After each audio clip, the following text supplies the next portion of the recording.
6h30, 9h, les matins de France Culture. Guillaume Erner. La question du jour. Bonjour Marguerite Caton. Bonjour Guillaume, bonjour à tous et bonjour Pascal Madry. Bonjour. Vous êtes docteur en urbanisme, directeur de l'Institut pour la ville et le commerce. Merci d'être venu en studio nous expliquer ce matin le nouveau plan pour les zones d'activité commerciale dévoilé hier à Bercy, disons-le tout net. Il a été convenu de les réinventer. C'est au nom de l'écologie qu'Olivia Grégoire et Christophe Béchu lancent ce nouveau programme. Pascal Madry ? Alors au nom de l'écologie, effectivement, mais aussi au nom de l'économie, puisque ces zones aujourd'hui sont à maturité de leur modèle, connaissent un certain nombre de difficultés. Et l'idée, eh bien, c'est de commencer à les délester pour prévoir d'autres usages économiques, mais aussi y apporter, pourquoi pas, du logement, des équipements publics, y faire de la ville. D'un point de vue écologique, pour commencer, on a un double problème. C'est d'abord la zone elle-même qui mobilise énormément d'automobiles et puis les bâtiments qui sont des passoires thermiques, on dit ? Alors le premier problème, c'est que ces zones prennent beaucoup de place. Et c'est un système de vente qui, par rapport à la boutique de centre-ville, occupe 5 fois plus de terrain, de foncier.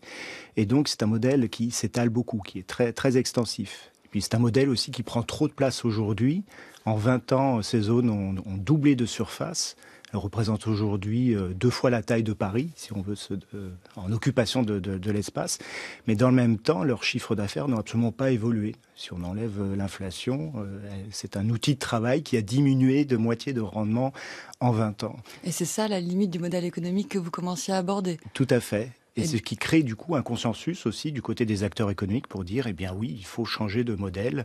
Et l'écologie tombe à point pour justement faire de ce foncier un foncier maintenant mutant pour d'autres activités. Pourtant, la ministre Olivia Grégoire soulignait à quel point ces zones concentrent encore 72% des dépenses des Français. Donc, vous nous dites que le modèle est mature, mais quelles sont les limites exactement ? En fait, on est sur une rente. Donc oui, le modèle est mature, mais il est aujourd'hui bloqué. Il est à son maximum. Il est à son maximum, avec donc des consommateurs qui les plébiscitent. Et effectivement, 72% de leurs dépenses leur sont consacrées. Sont des zones qui sont pleines, malgré tout. Quand je dis pleines, c'est-à-dire occupées. La vacance commerciale est très faible dans ces zones, de l'ordre de 6%, alors qu'elle est plutôt de 12% dans les centres-villes. Mais voilà, c'est un modèle qui, en termes de performance économique, atteint son asymptote.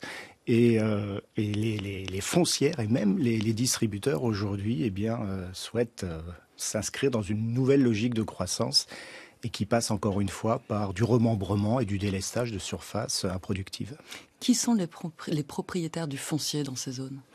Alors, ils sont multiples, mais on va dire que ceux qui comptent et qui demain, en tout cas, vont compter dans les négociations pour ce remembrement, ce sont les grandes foncières. Donc, alors les foncières, en fait, il faut entendre souvent des groupes de distribution d'ailleurs, sinon des groupes assez proches des milieux bancaires, sont des filiales parfois de banques, sinon ce qu'on appelle des private equity, donc des groupes capitalisés par le système boursier et qui donc possèdent à la fois les terrains et les murs des commerces de ces espaces. Et ils ne sont pas forcément liés aux enseignes elles-mêmes. C'est pas Carrefour qui possède l'espace sur lequel est construit un Carrefour. Et si, c'est possible. D'ailleurs, chaque grand groupe de distribution alimentaire a sa foncière, Carmila pour Carrefour, Imochamp, enfin Noud pour Auchan.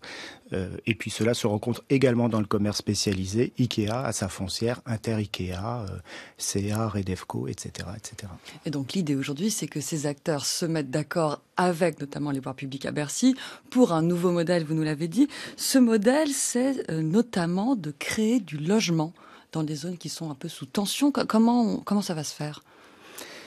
Alors difficilement, puisque dans un premier temps, il va falloir déloger justement ces commerces et éventuellement ces propriétaires de murs.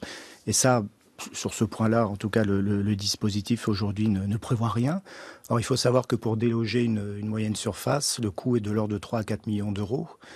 Donc pour pouvoir commencer, parce que déloger une moyenne surface, ça suppose de racheter son terrain, ça suppose de racheter également ses murs, mais aussi le fonds, le fonds de commerce. On ne peut pas construire un logement sur l'étage d'un supermarché ? Alors non, parce que le bardage métallique d'abord a déjà du mal à supporter des toitures photovoltaïques, mais si on veut élever, il faut de toute façon démolir la surface. et prévoir un nouveau programme. Donc, à un moment ou à un autre, il faudra sinon exproprier, en tout cas déplacer ces moyennes surfaces. Et là, on est face à des coûts qui, à mon sens, sont pour le moment très sous-estimés. Et une fois qu'on aurait délogé ces moyennes surfaces, construire du logement dessus, est-ce qu'on change de propriétaire ou est-ce que c'est toujours la foncière Imochamp qui va se mettre à faire de la promotion immobilière sur son terrain? Alors ça, le dispositif ne le dit pas. Aujourd'hui, le gouvernement a surtout travaillé avec des foncières de commerce, parce qu'en plus, c'est un secteur qui est très spécialisé.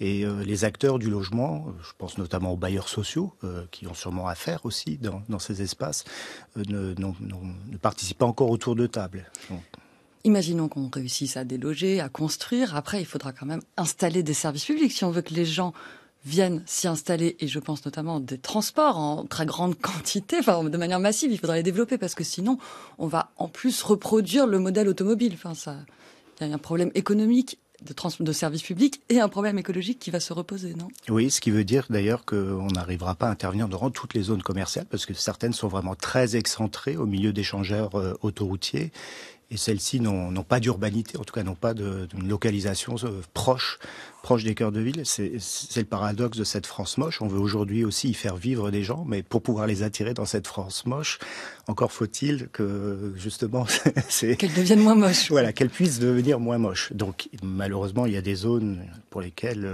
je pense qu'on aura du mal à créer de l'urbanité.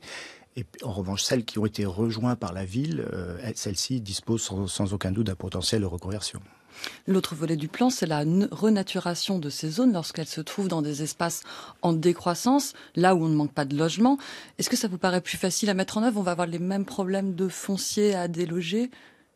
Alors, ce serait la solution à moindre coût, et on peut faire le parallèle avec nos vieilles industries, nos vieilles usines en briques du 19e siècle. Il a fallu s'habituer à leur enfrichement, et peut-être qu'il va falloir s'habituer aussi, dans certaines villes, sur certains sites, à un enfrichement de ces zones.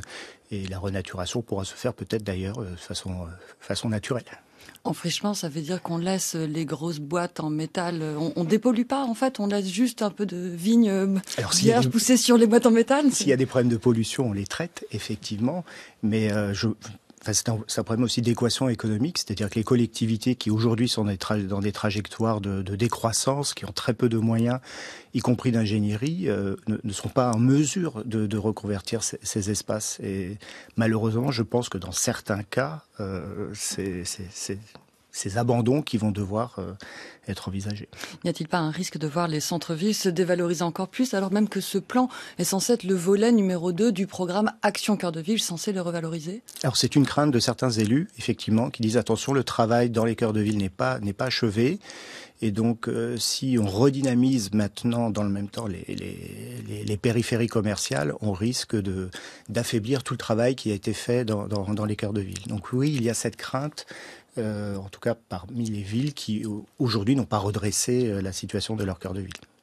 Une expérimentation qui est donc lancée avec une vingtaine de zones qui seront sélectionnées sur un appel à projet, avec en face une enveloppe de 24 millions d'euros. C'est donc à suivre. Merci Pascal Madry de ces explications. Merci Marguerite Caton. 6h30, 9h, les matins de France Culture. Guillaume Erner. À 7h23, Guillaume Erner, c'est l'heure des titres de la presse. L'appel est en une et il est suffisamment rare pour le souligner. Un consensus entre des élus Renaissance et Modem avec des parlementaires du Parti Socialiste, du PCF, d'Europe Écologie Les Verts et du groupe Lyotte, une tribune réclamant la régularisation des travailleurs sans papier dans les métiers en tension. Une initiative qui, à quelques semaines du vote de la loi immigration, met sous pression l'exécutif. Nous demandons des mesures urgentes et humanistes, disent donc ces parlementaires dans cette tribune transpartisane. C'est une trentaine de parlementaires. Ils proposent notamment 3 mesures pour la régularisation des travailleurs sans papier dans le BTP, l'hôtellerie, la restauration, la propreté, la manutention, l'aide à la personne. C'est un appel uni et unique, comme l'appelle Libération pour les travailleurs sans papier. Et justement, à la une du Figaro, il est question du 49.3 et des inconnus de la rentrée parlementaire. Le gouvernement, faute de majorité absolue, devrait utiliser plusieurs plusieurs fois l'article 49.3 pour faire adopter les textes budgétaires.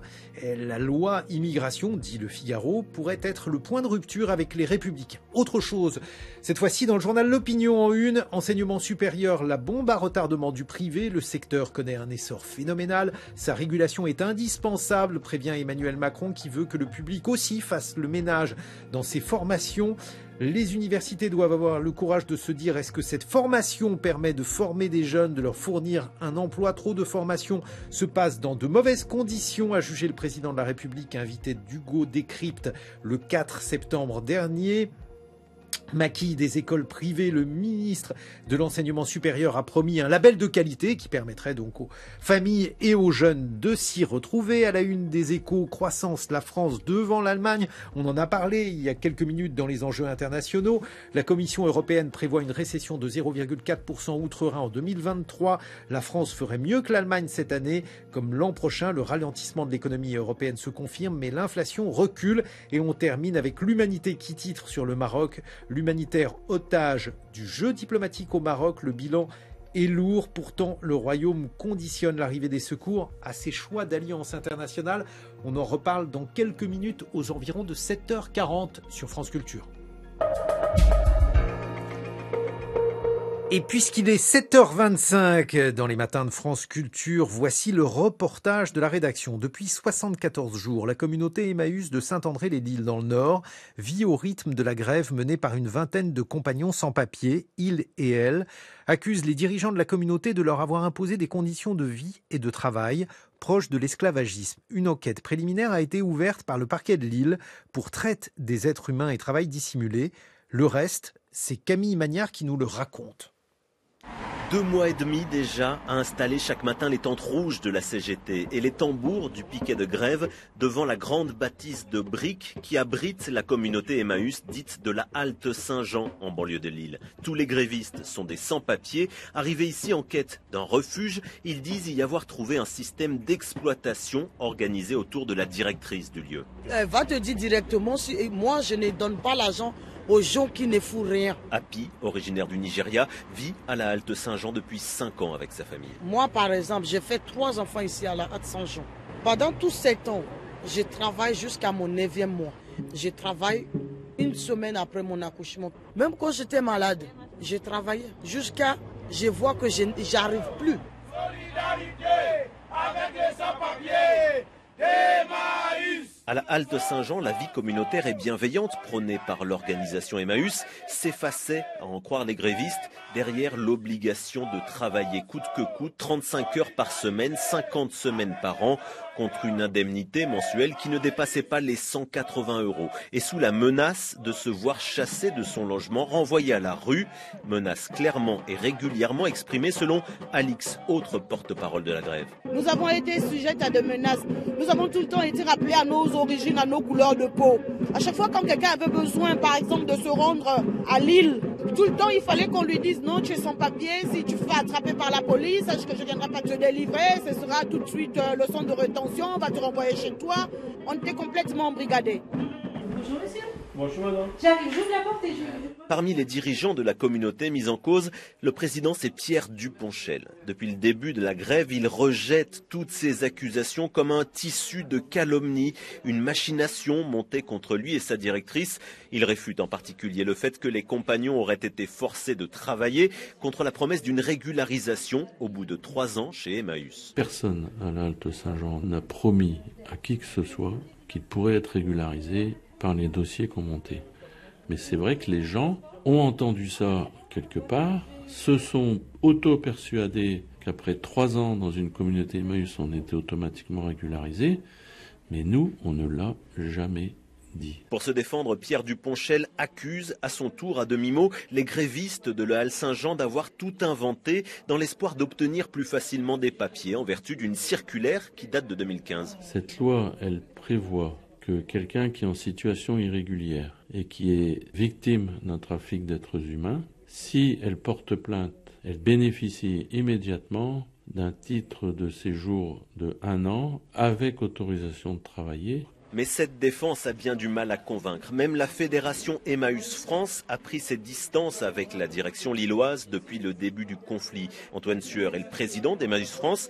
Il reconnaît que la communauté lilloise vivait en marge du mouvement national avec une confusion entretenue entre accompagnement social, bénévolat et travail obligatoire. On ne va pas condamner les personnes, mais comme dans toute forme d'action, surtout quand elles sont un peu repliées sur elles-mêmes, il y a de l'usure, il y a de la fatigue, il y a peut-être une difficulté à l'autocritique. Bon, voilà ce que je peux en dire. La grève est reconduite à l'unanimité.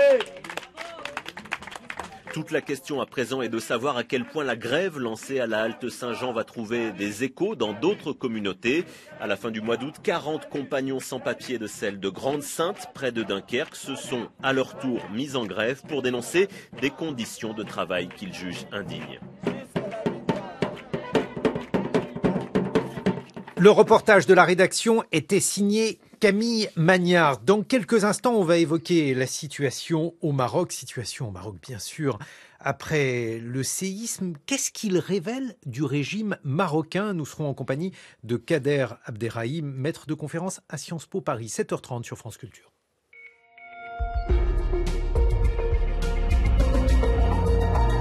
Et voici le journal de l'écho. Bonjour Anne-Laure Chouin. Bonjour Guillaume, bonjour à toutes et à tous. Et ce matin, le décryptage écho nous emmène aux États-Unis avec cette question. Les syndicats et les syndiqués sont-ils de retour dans un pays qui a pourtant fait de la chasse anti-syndicale un secteur à part entière?